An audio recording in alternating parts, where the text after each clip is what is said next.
What's up, everybody? What's up? Welcome back. We are here with some more NFL DFS picks and lineup advice. This time, strategy for tonight's Monday two-gamer. That's right, random two-game slate on Monday Night Football. We have the Dolphins and Titans, Giants and Packers. I know everyone is super pumped for that. FanDuel DraftKings lineup advice, Week 14, Monday Night Football. Welcome. I'm Brian Jester, co-founder here at Occupy Fantasy, joined by the creator of the lineup builder at Occupy Fantasy, owner of DFS Magic, short slate killer, Jack. What's up, man? How you doing? Hey Brian, good to be back. Hope you had a nice Thanksgiving and are gonna have a nice Christmas. And like you said, treated to a bonus two game. I don't remember having one like this. Interesting slate for sure. Once again, let's just say no Josh Allen, right? So automatically more fun for fantasy. We don't have anything against Josh Allen, but we do have a unique quarterback situation tonight. And you obviously have a busy week ahead of you, right? With the recent qualification you had. Yeah, I know. So those who've been watching the videos know that I will be in Arizona this weekend for the DraftKings Fantasy Football World Championship. Super pumped for that. Content schedule, by the way, will change up a little bit, so just make sure you stay tuned. You subscribe to the channel to get notified of that. And Jack, you're busy tomorrow. I know you have the max number of entries for the 888 NHL contest on DraftKings, so satellite strategy going crazy for us the last couple of weeks. Yeah, for all the members out there, we're just we're living examples. Hopefully, if you read the Occupy Fantasy materials of ways you can grind satellites, and like I've got a 500 person contest with 100K to first, and I have 18 entries.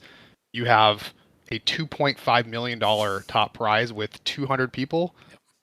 So this is the way that you can try to chase those sexy big prizes without having to throw down like 50K on a slate, right? So glad we're grinding and using the strategies that you put out. And hey, man, I think let's get into it. For sure. So what we're going to do in this video, as we normally do in these short slate videos, we'll talk about lineup construction tips, general strategies for these short slates, two gamers, three gamers, four gamers. Tonight is obviously two gamer. We'll go team by team, injuries, player notes, and talk about some usage and guys we're planning on going overweight on, guys we're planning on fading, and some of the lower owned players that we're targeting at each position to help take down those big prizes in solo fashion. Uh, Jack, before we get into it, we will start here with some high level strategy. And I want to get your opinion because most of the time, viewers on this channel and in Discord are just listening to me talking and explaining various concepts. And when I discuss high risk strategies in our showdown videos, I talk about finding leverage. I talk about thinking about what the field is going to do. And then can we find smart ways to build leverage around that? The biggest example is last Thursday night's game, the super low total with New England and Pittsburgh, 30-point total. We told everyone to build as if the game will go under the total or be around that total, and what types of line of constructions are generally leveraged because we know the field's probably not going to do that and go that crazy.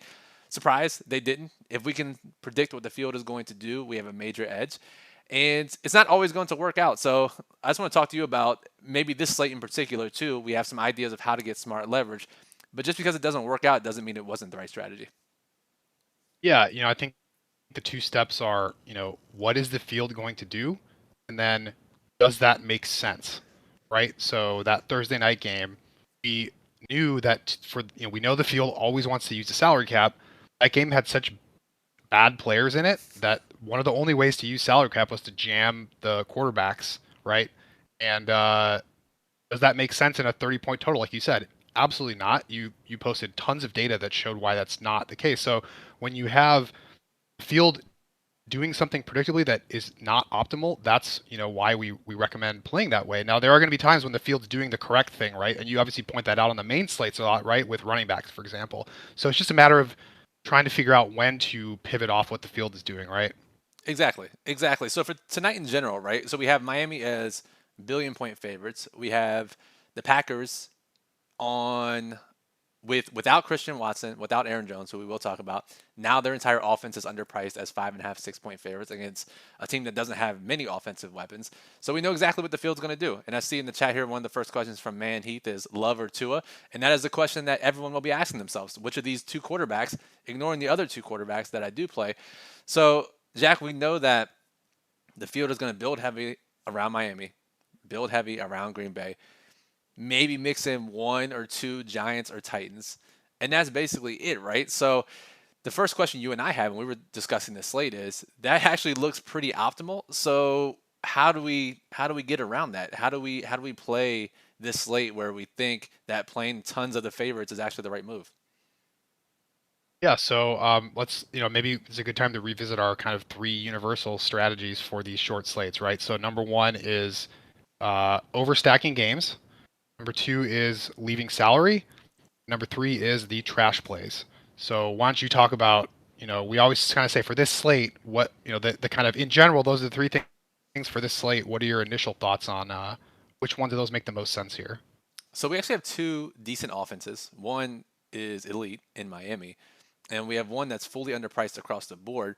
So to me, the first one that obviously makes sense is overstacking, playing 5-6 Dolphins, 5-6 Packers, whichever game we choose. Green Bay is kind of like the NBA. The stud is out. Let's jam all the value around them, right? Generally in NBA, we don't play more than one, two guys from the same team. But if a stud or two studs are out and everyone's underpriced, you see winning lineups with three, four guys from the same team. That could be the case tonight. Like, would it shock anyone if five Packers were in the winning lineup? Now you throw in a defense that's six. So to me, Jack, that's the easy answer. If we have blowout games and the two underdogs don't put up a fight, then you put 5-6 Dolphins in a lineup on DraftKings, 5-6 Packers in a lineup on DraftKings.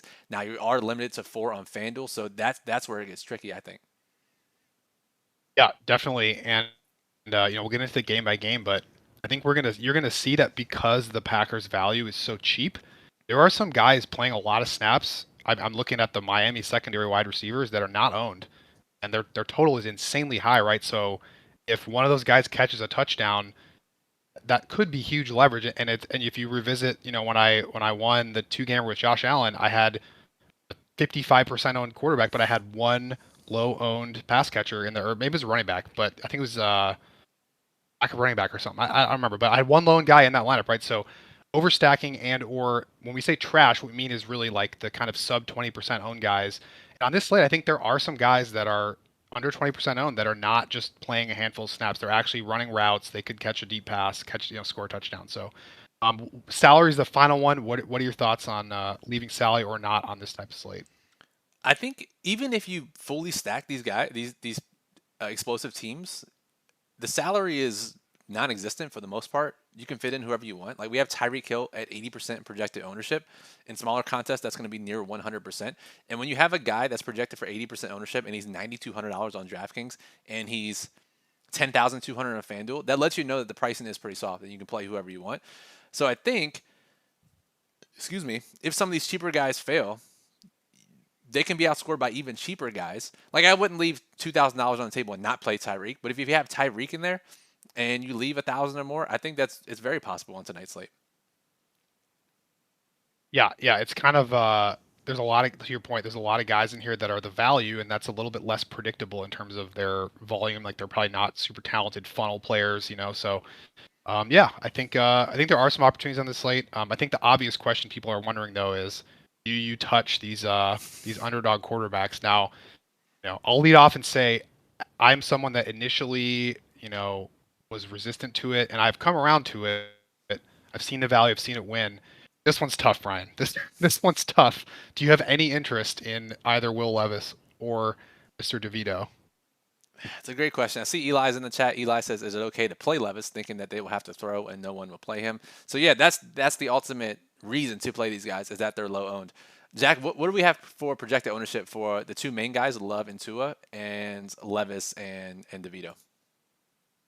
We have go to quarterbacks here in the dashboard. I mean, two is I think around 50, and Love is checking in at 30. Let's see, yeah, about 30%.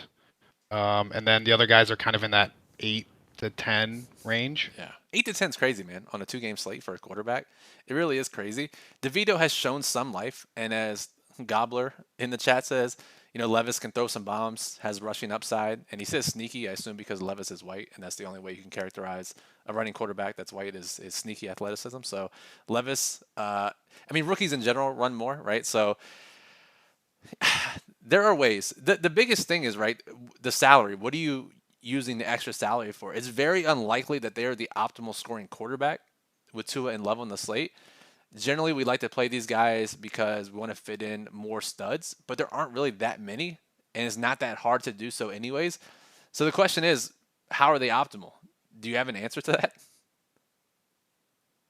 Uh, yeah, I think to your point, there's probably a very specific set of players that would use all the salary. I mean, short of like injuries, which purely game theory. If you're building 150 lineups, like that stuff happens. Tua has an injury history. But I think you're right. At the one point I make about Levis is, I think we know where the ball's going, and we've obviously seen some of our members just smash with underperforming wide receivers. DeAndre Hopkins is an underperforming wide receiver. He has a massive target share, so it's easier to build lineups with him because you can start there, right, and play Derrick Henry, maybe play the defense. With DeVito, I mean, it's the usual nonsense with it. Like, would you feel confident betting any Giants receiver to go over 3 targets tonight? Like, Not, I mean, and if you do, which one, right? Maybe one of yeah, them does, but that's the other issue here is obviously we know we can 4, 5, 6 man stack Miami and Green Bay, but can you even 4 man stack Tennessee or the Giants? That's the question, and that in itself eliminates a lot of the leverage that we generally have on these types of slates. You'd have to probably throw in one of the shitty tight ends, defense. So I guess in that sense you can, but I don't know, man. It just seems really tough. To me, I think if I had to go one way or the other, and I believe me, I am not a fan of fading any 8 or 10% player that's gonna have the ball in their hands on half the plays. But I think for me, I would just go all in on Tua and Love personally. But I think you're gonna play at least Levis or DeVito, right?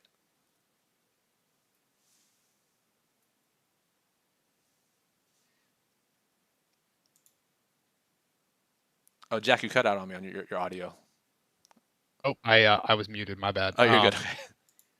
No, I'm gonna play Levis only because I can lock Hopkins with him, underperforming wide receiver. If Levis is optimal, the odds that Hopkins is optimal are extremely high. So that's why I'm doing it. But it's only because I'm playing 150 lineups. If I was playing even 20, I wouldn't go there.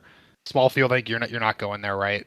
No, I'm not. I'm not planning on it. And I do think this is a slate though where we talk about the three tenets of getting different.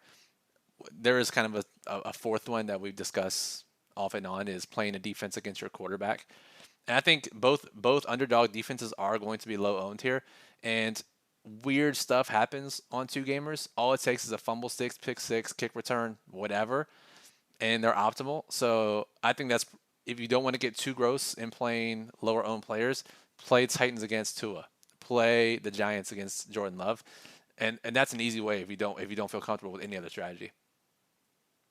Yep. And I think if I look at the OF model, you guys actually don't totally hate the bad defenses here, right? Probably because the other two teams pass a lot, right? Which Yes, generally leads to more fancy points for defenses. So yeah, I think and especially the salary savings too. Yeah. All right. So to recap, this is one of the few times we're not saying you should play all 4 quarterbacks. There are ways to do it, particularly with Levis, but you want to just stick to the favorites. I think it's a viable strategy in all contests. for sure. All right, let's go team by team and just talk about injuries, usage, players, just really quickly. We'll start with. By the way, both games are at 8:15 Eastern, which means there is no late swap opportunities, unfortunately, or fortunately, depending on your lifestyle. So we'll start with this first game that's listed: Tennessee and Miami, and I'm just bringing up on my side the uh, injuries here. So for Miami, so Jack, when I first started looking at the injury reports, I started from the top down and looked at Miami and then Tennessee. And I started looking at Miami's injuries. I was like, maybe this is a story that we can create around building Tennessee stacks or not playing Miami lineups. Middle linebacker, Jerome Baker for Miami, is on injured reserve. Their starting guard, Hunt, is out. Teron Armstead, game time decision, seemingly always. If he's out, that's 2 offensive linemen that they're down. And their free safety, Javon Holland, is extremely questionable with double knee injuries, the rare double knee designation on the injury report. I said, damn, that's okay. Maybe there's some spots there. But then you look at Tennessee's injury report. Their starting cornerback, Christian Fulton, is out. Their stud starting defensive tackle, Jeffrey Simmons, is out. That immediately just puts all the favor back in Miami's side. 2 main defensive players are out against this offense. That makes it tough. Yeah, I mean, I think we've seen the one way teams can limit the Dolphins is to get there. And Jeffrey Simmons is their pass. I don't remember all their players, but he's like their number one pass rusher, I assume. So that makes it tough. Yeah, that's a tough one. I'm just looking at, the Vegas total here has gone up a little bit. It's clearly the higher of the two. I mean, the Dolphins have a 30-point total, so they're, Crazy. they're going to score. Yeah. How many Dolphins? You're probably not going to make this rule, but if you're hand building or you are using an optimizer or our lineup builder, would you put a minimum of number of Dolphins to include in your lineup? Like, how does a winning lineup on this slate look without a single Dolphin in it? I don't think it's possible. I think you have to. I agree. I mean, especially because they're pretty funneled to Hill, Waddle, the two running backs, right? I mean, yeah, short of an injury to the quarterback, I don't know. I agree. I mean, I think and that's Brian. That's not a rule you normally would force in, right? Right. But tonight you're saying it just based on the other teams and the pricing. Totally. Totally. Now let's talk about Tyreek really quickly. You and I did a video, this very setup, back in week 3. Nick Chubb was projected for 80% ownership in our models. Shocker, he was 80% owned in most contests. And we talked about the leverage if he fails, right? Unfortunately, had that horrific knee injury. Most people won solo in the biggest GPPs by fading Chubb. Now we have Tyreek in the same situation. However, Tyreek is probably a favorite to score 20 points in the first half, as he does most of the year. And you were telling me before the stream, your goal in these types of players always is to be underweight, just for game theory purposes when you're building 20 or 150 lineups. But even you could not get less than 80, 90% Tyreek Hill. And we were discussing, thinking that's probably the right move because outside of a very early injury, even if he scores 10, 12 points, he's probably still in the winning lineups at his price on this slate, at his ownership. Yeah, I mean, you really have to delve into like, you know, leaving 4 or 5K on the table if he's not optimal, and it's just hard to cover all of those lineups, Right. right? Whereas to your point, like everyone's going to have him in their lineup, so they're going to have all the optimal other combinations covered. So yeah, it's just really difficult to. You almost have to go like way under, or you just really have to open up the chaos on your lineups, and it makes it difficult to have a strategy. Like it's kind of unbounded uh, chaos, which we've seen too much chaos sometimes is not what we want. We want like a little bit. So let's spend a moment on the running backs for the Dolphins. Any thoughts on the ownership dynamic there? Pricing's very similar. What are you looking at there? Yeah, so we have Achan significantly more popular than Mostert. And when I toss it back to you, you can give me the exact numbers here. I don't have them in front of me here. Mostert, less popular, but still popular on Miami side. Jeff Wilson was the clear number 3 afterthought, only came in for a couple snaps last week as a breather. And so it's really Achan and Mostert. And what they did last week, despite Achan's injury, they gave him all the garbage time snaps, not Jeff Wilson. Jeff Wilson's a veteran. And to me, as I was thinking about, I played Achan heavily on the main slate last week. I did the same thing when he went out, 2 weeks, 3 weeks ago with that knee injury real early. The thought is, and it looks like, that they want to get this guy going, right? They want to get him back, get his confidence back. They saw what he could do early in the season. They run their best when this guy is their top running back. And he needs the reps after coming off the injury, get that mindset back. And they did that last week. And as double-digit favorites here, it would not shock me to see the same type of setup here.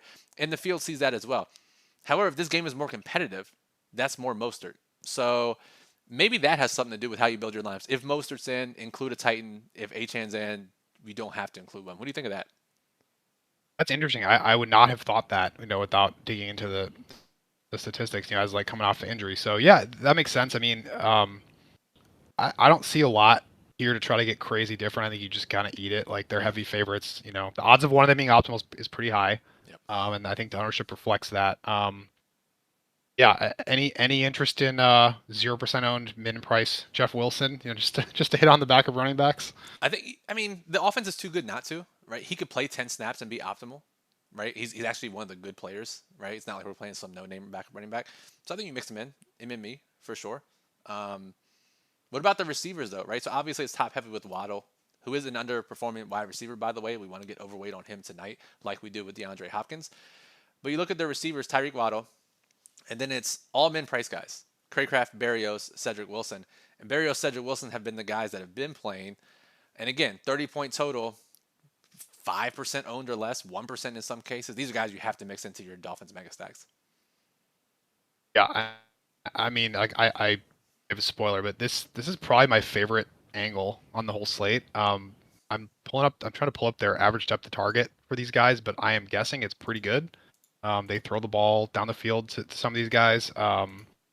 Wilson's a big target. I know he's gotten Cedric Wilson. He gets some red zone looks. Arios is pretty explosive. Craycraft's pretty explosive. So yeah, I just think again with the Packers starters being not that much more expensive than these guys, you're just getting very low ownership on a guy that if Tua throws a 50-yard touchdown to one of them, they're almost a lock to be optimal, and you're immediately unique, and the rest of your lineup can just be straight chalk, and you have a really good chance. So yeah, what are your thoughts on these guys, and any particular ones stand out to you? And by the way, to your question, we have Achan around 50 and Mostert like about 33 Okay. for ownership. Yeah, I mean, given the projected game script, that's probably right. I think just in a vacuum, I prefer Mostert. I see there's arguments in the chat about who's the lead back for Miami. And, they alternate. Mostert gets the first crack. HN got the garbage work last week. Mostert's not going to get garbage work. So, yeah, I don't know, man. I think you just eat it, play both a ton, and just benefit from their likely 30-point total. I don't have a true preference on their receivers. I think probably Cedric Wilson has been seeing the most snaps, so I would go with him. But again, I would mix all of them in. And again, like you said, if you play just one of these guys, you don't have to do anything else. They're going to be 5% owned. In small field, 1% for sure. You could literally play chalk with the rest of your lineup. There's another really low owned guy who's going to be 1% that I like on their team. And this is a good idea.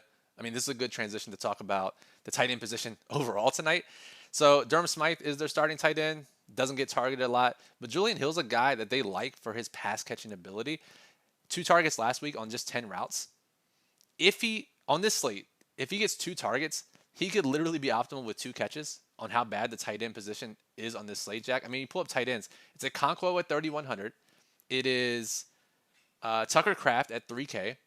And then it is Durham Smythe at 2,500. It is Daniel Bellinger at 2,800. And then backup tight ends. I don't think I've ever seen a tight end position this bad. This is the worst tight end pool I've ever seen. Yeah. I was like, Jack, where are the starters? Jack, do me a favor. I'm gonna hop off for a sec. I need to open my door. Handle this for 2 minutes or so. Yeah. So, what we're saying here is, with starting tight ends, normally you have at least one good one on the slate and they go like 50, 60% owned. We think, based on our ownership, that it's Tucker Kraft. He's coming off a decent game. It's kind of, people know he's the starter. Musgrave was doing well before he got injured, so that looks like the most popular one. Okonkwo sometimes is a little popular on main slates.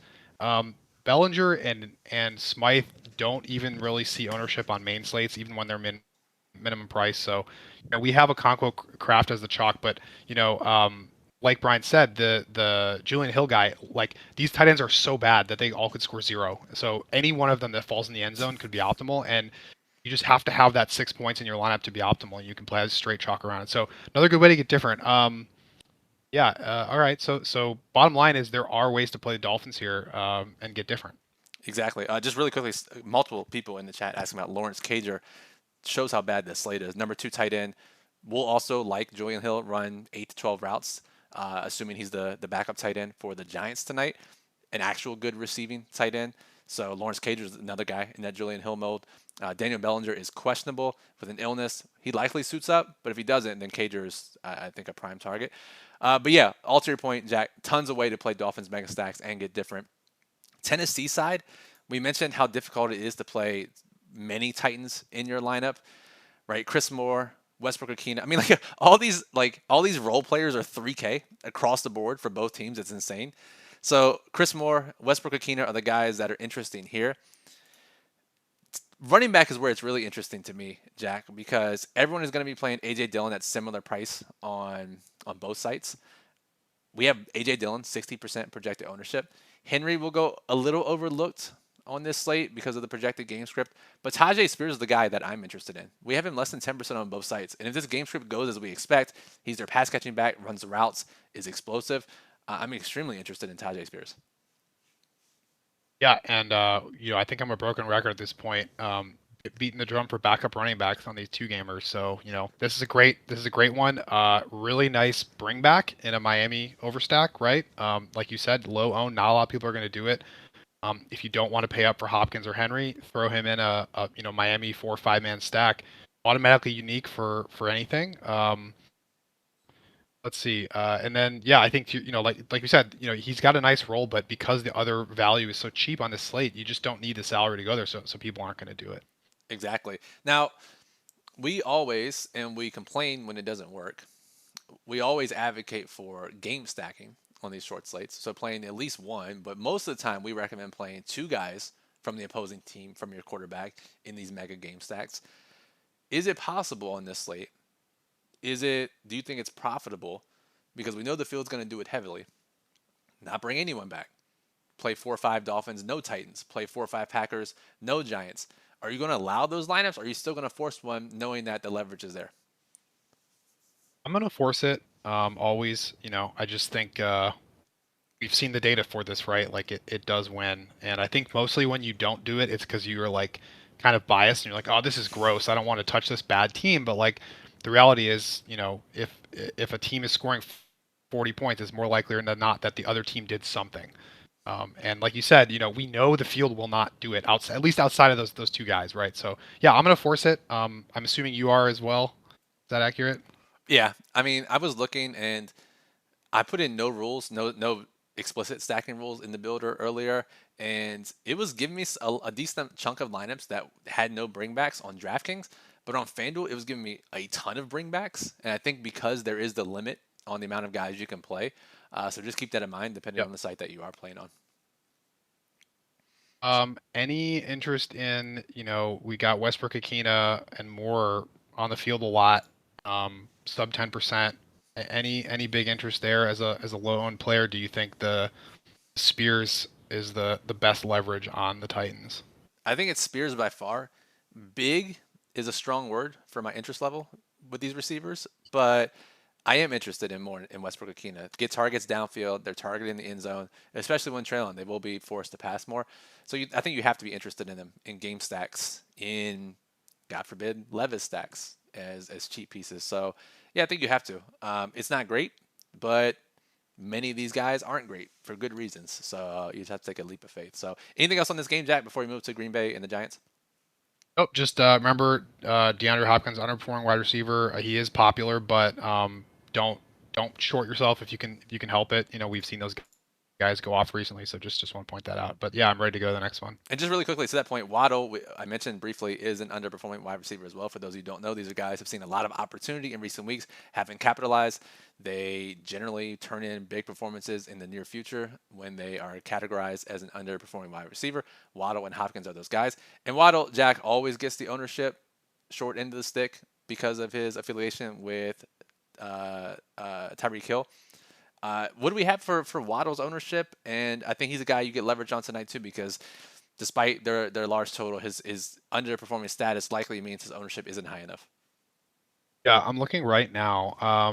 We have Waddle at around 50, which 45, 50, which is, high. But do you think, Brian, sometimes you play a lot of small field, you notice where like the chalkiest guys go even chalkier, and then some of those middle tier guys go lower. Do you think there's a situation where in a small field contest, Waddle might get down into the 30s because, like you said, Tyreek is going to be like 100% owned? Right. Yeah, no, that's definitely the case. That's almost always the case. And so, yeah, I will be eyeing Waddle a lot in my small field contest tonight. So, all right. Final note on this game.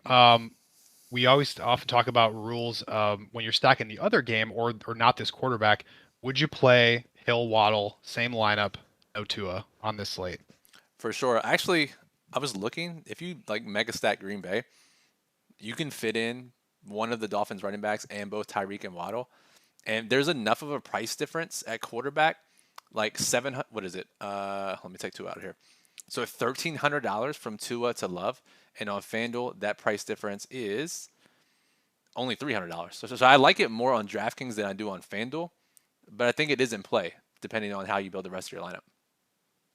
Yeah. Yep. And just like you said, the cap, that's just a way to use the cap to play Tyreek. So, yeah. All right, let's move on. All right, really quickly, great question from Steve. We do talk about this, and it is a setting in our lineup builder. How many players would you play against your defense? And I wouldn't necessarily go out and say, go play two, go play one. It's more so if you're building, whether it's by hand or in the lineup builder, how many would you allow? I think, Jack, I set mine today to I would allow two offensive players versus the opposing defense. Would you set it even higher on this slate? Because if you look at a stack, right, and you play 5, 6 Dolphins, can you play the Titans defense? I think you can. We've actually seen that be optimal before. So um, outside of a stack, it would probably be two. For me, inside a stack, there's no limit. But I'm curious to get your take on this because it is interesting. Yeah, I think always err on the side of don't limit it when in doubt. I think I like especially more than more than one for sure. Even outside of game stacks, if you're using a bad defense, right? Because like you said, someone gets a fumble six, like Tennessee gets a fumble six. Miami could still put up 35 points and have three dudes optimal. Like you said, the two receivers and the running back. Um, but that defense is still optimal at their ridiculously cheap price. Against a favorite defense, I think the odds of like three Giants being optimal against the Packers is like a lot less, right? Right. So I would err on the side of more of the higher scoring teams against the bad defense than the other way around. But it's all in play on a two gamer. No, absolutely. That's a really salient point. So good call there. And as Steve says in the chat, he's allowing four. So yeah, Steve, that is perfectly fine. All right, guys, it's 4:47. If you have questions, make sure you throw them in the chat. This is a live Q&A. We're about to get to the second game here, Green Bay and the Giants, and then we'll close out the show with our favorite low-owned plays at each position. Uh, Hey, if you're why don't we touch on one of these questions in here? Ramsey shadowing Hopkins. I think this is something you guys try to drive home with the Occupy model of like not being super focused on personnel matchup and more focused on like the opportunity for the player, right? So do you want to just touch on that for a moment about why to not be afraid of Hopkins going against like an elite corner? yeah, and to this point, I don't know we can categorize Ramsey as an elite corner anymore. Yes, he has multiple interceptions in his comeback from injury this year with the new team. He doesn't shadow anyways. He's just playing his side of the field. And projections or fantasy players generally take that into account too much. It's a reason Metcalf was 3% captain when I won the live final qualifier last week or 2 weeks ago. Everyone was afraid of Dallas's defense. Opportunity trumps all. And if Hopkins is going to get the opportunity like he will tonight, that trumps anything. Then they're going to, again, he's a world-class player, right? They could throw anybody at him and he can succeed. So, and then we just got back-to-back questions about Derrick Henry fading, targeting. What is our projected ownership on him, Jack? And are you currently planning to go over or underweight on Derrick Henry? I do not want to go under. Like you said, he's a cheated guy tonight for price. As a Packer fan, I mean, AJ Dillon's not very good at football, and Derrick Henry is, and you got to think they're going to try to get him the ball as long as the game's competitive. So we only have like ownership in the 30s, like mid 30s, which is very low for a guy with multi-touchdown, 30 touch upside, right? So I absolutely think he's in play in all contests. I think you can play him in game stacks, out of game stacks. Any reservations with Henry tonight, or are you looking to try to at least meet field there? I think you have to meet Field because it is December and this is when he turns it on. Whether or not that's a fact or myth or whatever, he's just a guy that can literally break the slate with one play.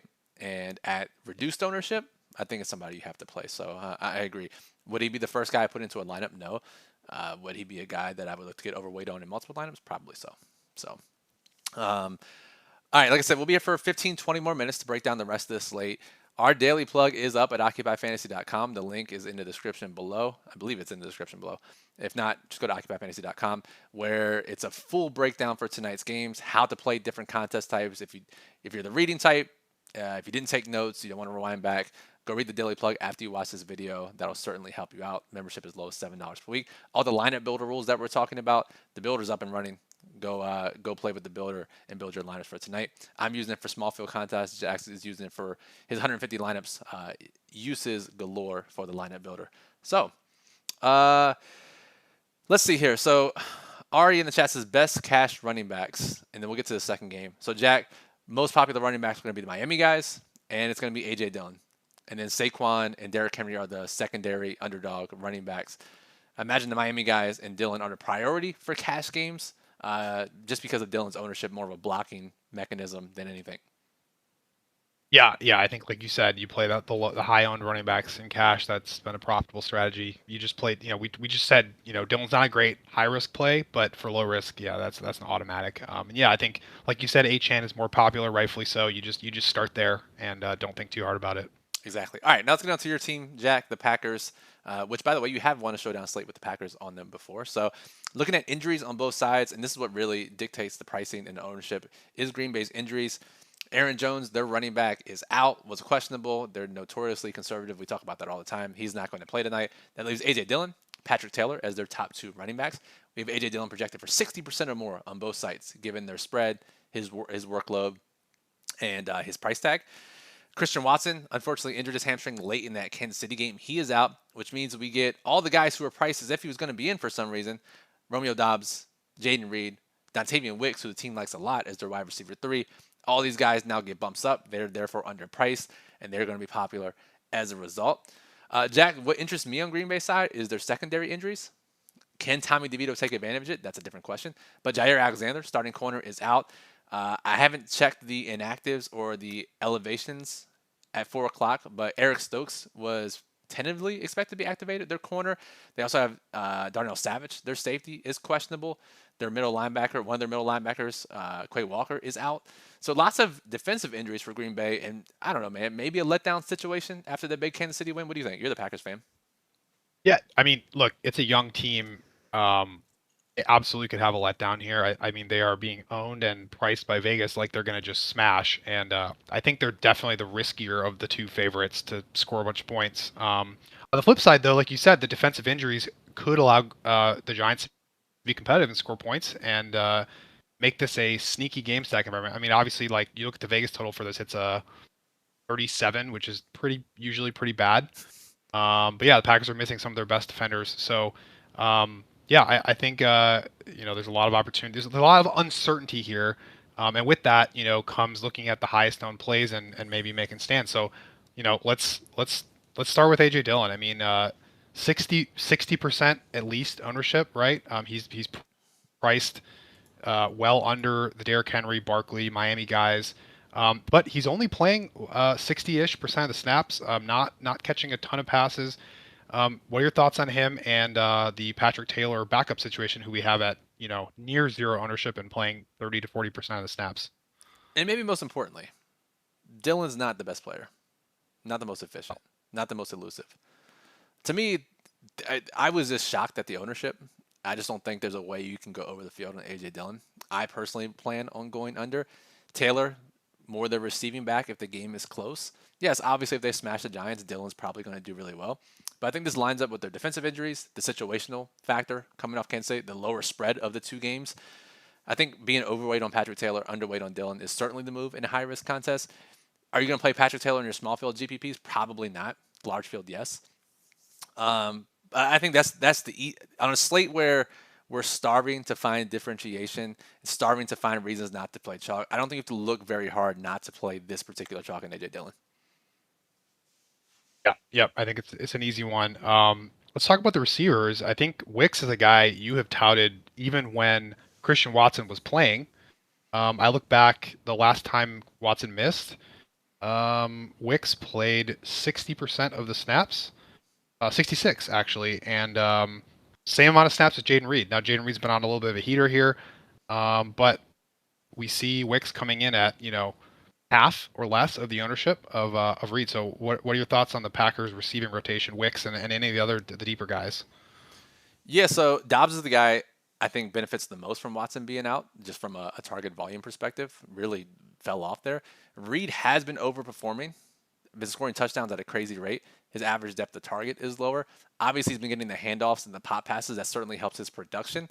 But I prefer Wicks, targeted deeper downfield, running a more diverse route tree. I think tape heads don't come after me, but I'm pretty sure, just based on my limited watching from the broadcast angles, I would not be shocked if Wicks leads the team in receiving tonight. That's my biggest leverage here on this. But you got to like all three of these guys. There's a real chance in this game that any of these guys go for 100 yards.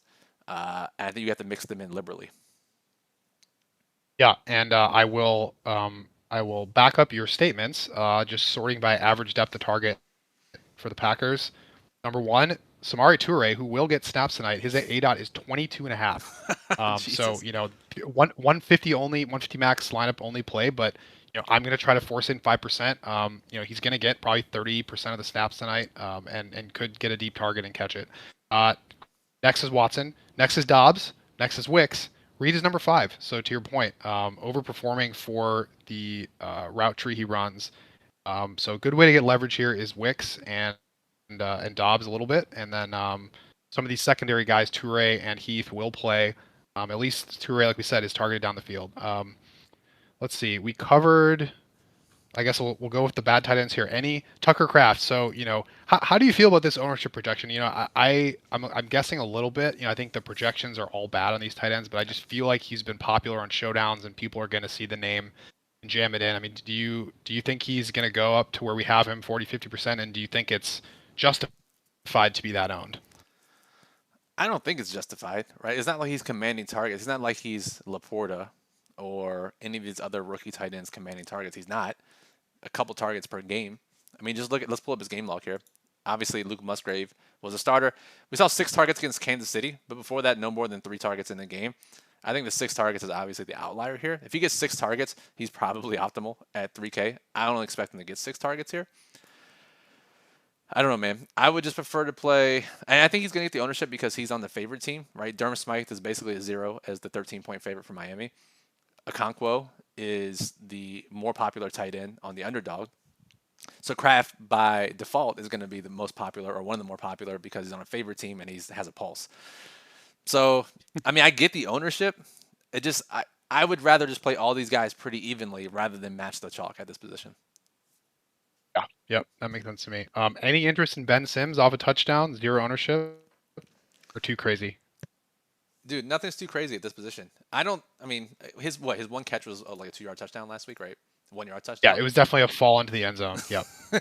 So maybe he gets there. Like that's 150 for sure only. I think I would prefer to play Julian Hill or Lawrence Cager if I'm going the number 2 tight end route. Yeah, yeah, I probably won't. I don't have him clicked in right now. I think it's a little too crazy, but we just have to talk about it. Yeah, okay. Let's see here. Let's talk about the Giants really quickly. We get a couple questions about Showdown here. We're not going to cover Showdown specifically. Make sure you check out the Daily Plug, which does have some Showdown notes in it. Obviously, read our Showdown strategy guide if you haven't already at OccupyFantasy.com. Mamba has this question. It says, what percentage of your lineups would you say have your favorite captain for Showdowns?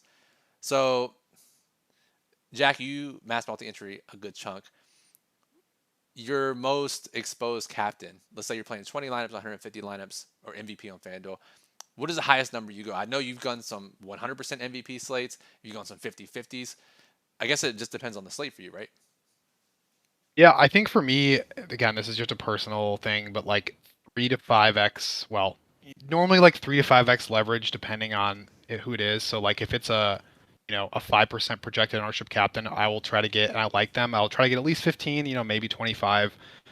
If they're like a 0% captain on like a garbage slate like the Patriots game, maybe I'll go 10%.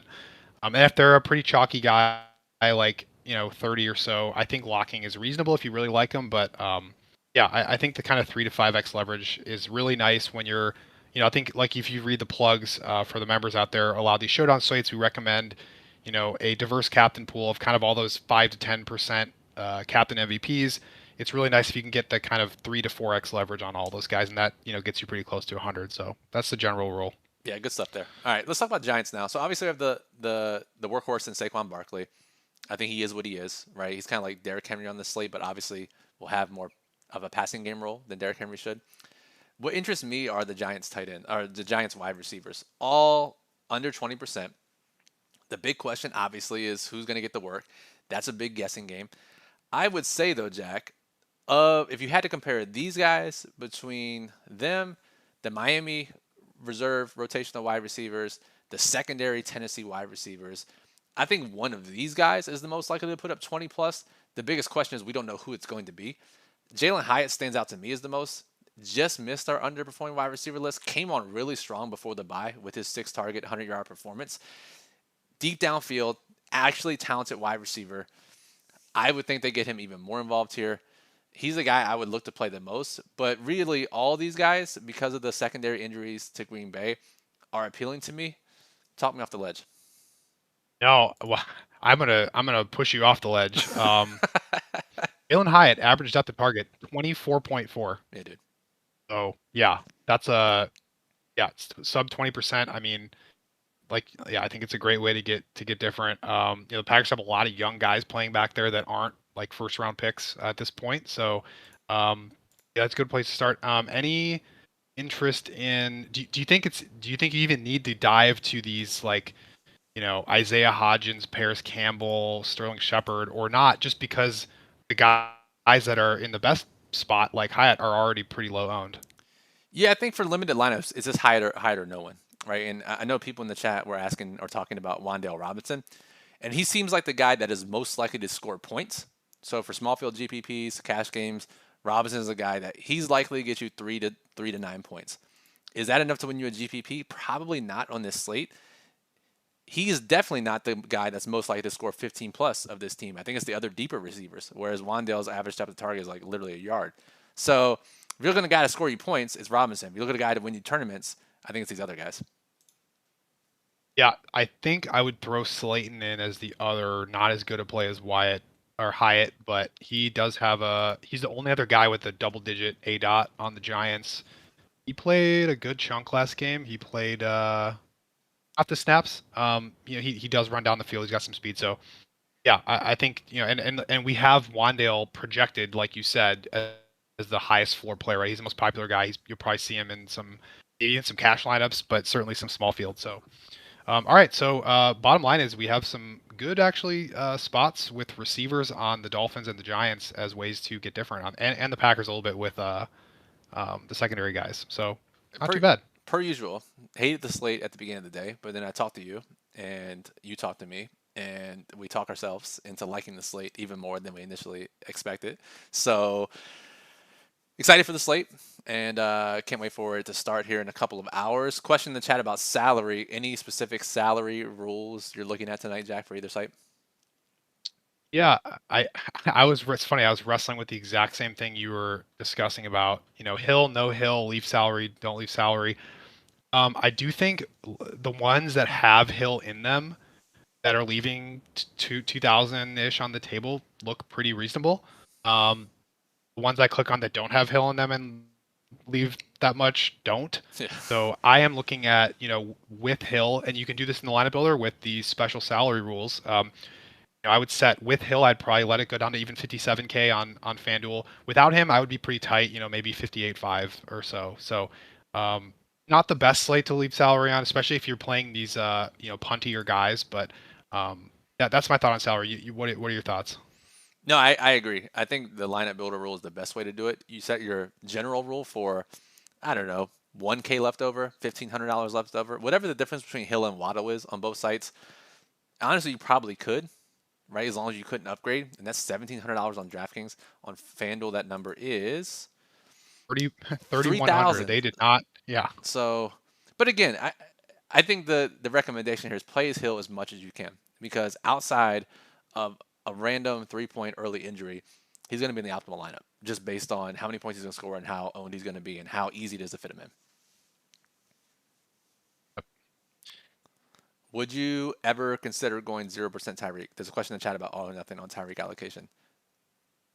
No, I mean, I think locking him is defensible here, especially for 20 max, 3 max. I think 0 is just, congrats to the people who win if they play 0% Tyreek Hill and he pulls a hamstring on the first drive.